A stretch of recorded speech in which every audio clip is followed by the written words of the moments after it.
সুপ্রভাত বন্ধুরা, আমরা এখন আছি কন্যাকুমারীতে। আজকের ভিডিওটা হচ্ছে কন্যাকুমারীর সাইট সিন সম্পর্কে। কন্যাকুমারীর সাইট সিনের পিকে বেঙ্গল লাইভ চ্যানেলে তোমাদের সবাইকে স্বাগত। তাহলে শুরু করা যাক কন্যাকুমারীর সাইট সিন সম্পর্কে বিস্তারিত। কন্যাকুমারী স্টেশনে নেমে মাত্র 60 টাকার বিনিময়ে অটো রিজার্ভ করে চলে এসো সমুদ্রের পাড়ে। অটো থেকে নেমে দেরি না করে সোজা হেঁটে চলে এসো ওয়াচ টাওয়ারের কাছে।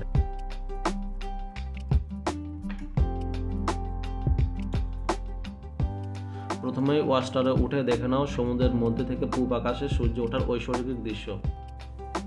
সূর্য উদয় দেখা শেষ হয়ে গেলে আরেকটু হেঁটে চলে এসো মেন রাস্তায়। এরপরে ওয়াচ টাওয়ারের পাশেই মেন রাস্তায় আছে গান্ধী মণ্ডপম। তোমরা চাইলে গান্ধী মণ্ডপমের ভেতর থেকে ঘুরে আসতে পারো। এখানে মহাত্মা গান্ধীর মৃত্যুর পরে মহাত্মা গান্ধীর অস্থি বিসর্জন হয়েছিল, তাই মহাত্মা গান্ধীর উদ্দেশ্যে এখানে এই গান্ধী মণ্ডপম তৈরি করা হয়েছে। তোমরা চাইলে এই গান্ধী মণ্ডপমের ভেতরে বসে থাকতে পারো, কিছুক্ষণ এখানে সময় ব্যতীত করতে পারো। চুপচাপ ঠান্ডা এই শীতল পরিবেশ তোমাদের ভালো লাগবে। এরপর গান্ধী মণ্ডপের পাশ থেকে রাস্তা দিয়ে আগিয়ে যাও, দেখতে পাবে ত্রিবেণী সঙ্গম। এখানে বঙ্গোপমহাসাগর, ভারত মহাসাগর আর আরব মহাসাগর, এই 3 মহাসাগর পরস্পর একত্রে মিলিত হয়েছে। কন্যাকুমারীতে এই 3 মহাসাগর একত্রে মিলিত হওয়ার জন্য এই স্থান ত্রিবেণী সঙ্গম নামে পরিচিত। এই ত্রিবেণী সঙ্গমে স্নান করে তোমরা কন্যাকুমারী মন্দিরে পুজো দিতে পারো। ত্রিবেণী সঙ্গমে স্নান করে চলে এসো কন্যাকুমারী আম্মা মন্দিরে পুজো দিতে। মন্দিরের দুপাশে অনেক দোকান আছে, সেখান থেকে পছন্দ মতো ফুল আর প্রসাদ নিতে পারো। এবার চলে এসো মন্দিরের মধ্যে। মন্দিরে প্রবেশের আগে একটা কথা বলে রাখি, এখানে পুরুষদের জামা পরে প্রবেশ নিষেধ। বাইরে কাউন্টারে পুরুষদের জামা খুলে রেখে যেতে হবে। ভেতরে দেবী দর্শন করে চলে এসো বাইরে, তারপর তুমি তোমার পোশাক পরে নাও। তারপর মেন রাস্তায় উঠে একটু হেঁটে পুলিশ স্টেশনের সামনে থেকে এগিয়ে চলে যাও আওয়ার লেডি অফ র্যানসম নামক চার্চে। হেঁটে চলে যাও চার্চের কাছে। তোমরা চাইলে ভেতর থেকেও ঘুরে আসতে পারো। চার্চের সামনে রয়েছে এইরকম একটা কাচে ঘেরা ঘর, যার মধ্যে রয়েছে বিভিন্ন রকমের যীশু খ্রিস্টান ও তার সমকালীন সঙ্গী এবং লোকজনদের কিছু।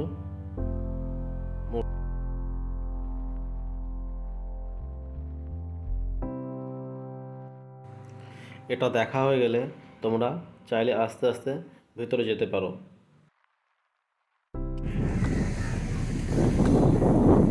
আমরা চলে আসি চার্চের সামনে, এবার চার্চের ভেতরে যাব। আমরা চলে আসি চার্চের ভেতরে।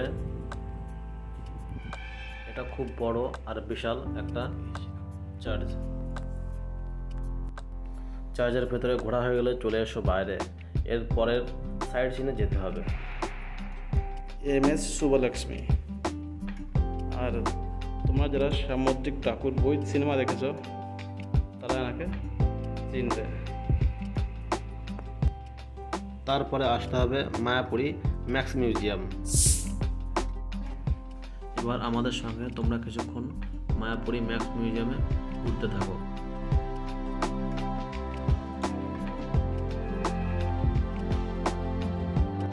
ইনি হচ্ছেন আমাদের সকলে পরিচিত মাদার টেরেসা। ইনি হচ্ছেন পোপ।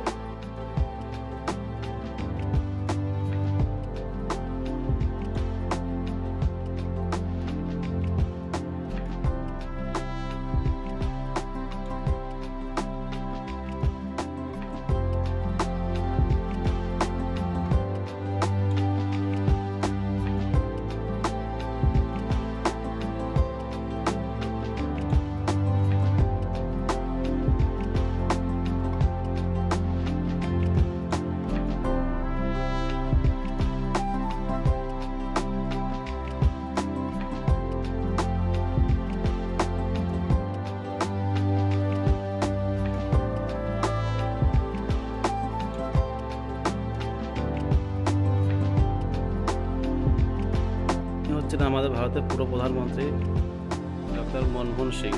ইনি হচ্ছে আমাদের দেশের প্রথম প্রধানমন্ত্রী পণ্ডিত জওহরলাল নেহেরু।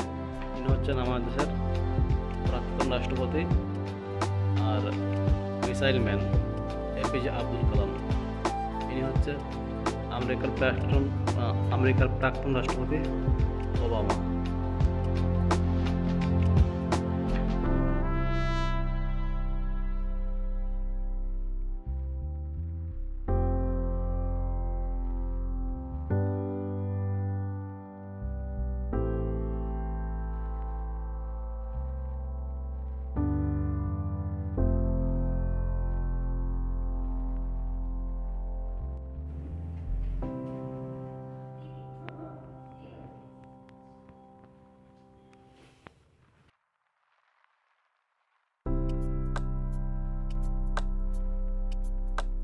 এই বিখ্যাত হাস্যরসিক চার্লি চ্যাপলিন। ইনি বিখ্যাত হাস্যরসিক চার্লি চ্যাপেল।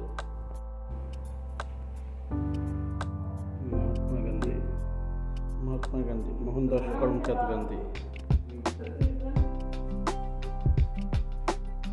মন্ত্রী নরেন্দ্র দামোদর দাস মোদী। ইনি হচ্ছেন স্বামী বিবেকানন্দ। এই মায়াপুরী ম্যাক্স মিউজিয়ামের ভেতরে স্ট্যাচুগুলো এমনভাবে বানানো হয়েছে দেখে মনে হচ্ছে একদম সত্যি।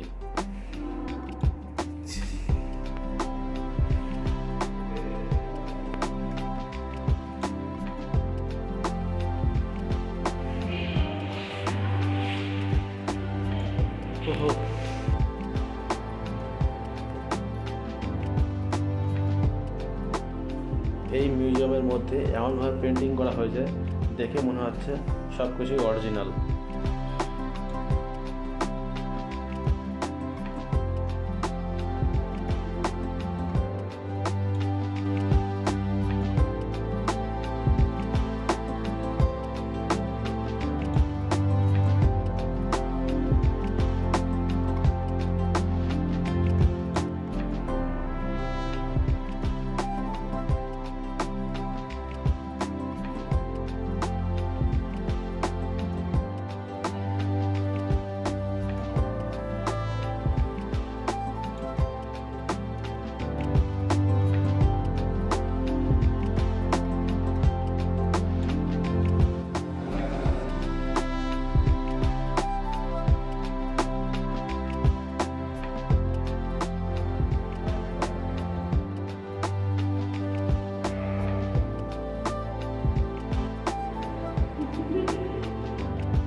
এটা গোগনাথ স্বামী মন্দিরের মেন গেট।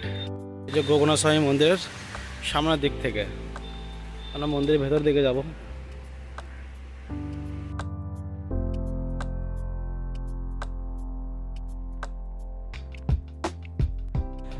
গোগনাথ মন্দিরে প্রবেশপথে রয়েছে গণেশ দেবতা। মায়াপুরী ম্যাক্স মিউজিয়াম ঘোরা হয়ে গেলে চলে এসো এইভাবে গোগনাথ মন্দিরে। গোগনাথ স্বামী মন্দির ঘোরা হয়ে গেলে চলে এসো কন্যাকুমারী মাতা মন্দিরের পেছনে। সেখানে রয়েছে আদি শঙ্করাচার্য স্বামী মহারাজের মন্দির।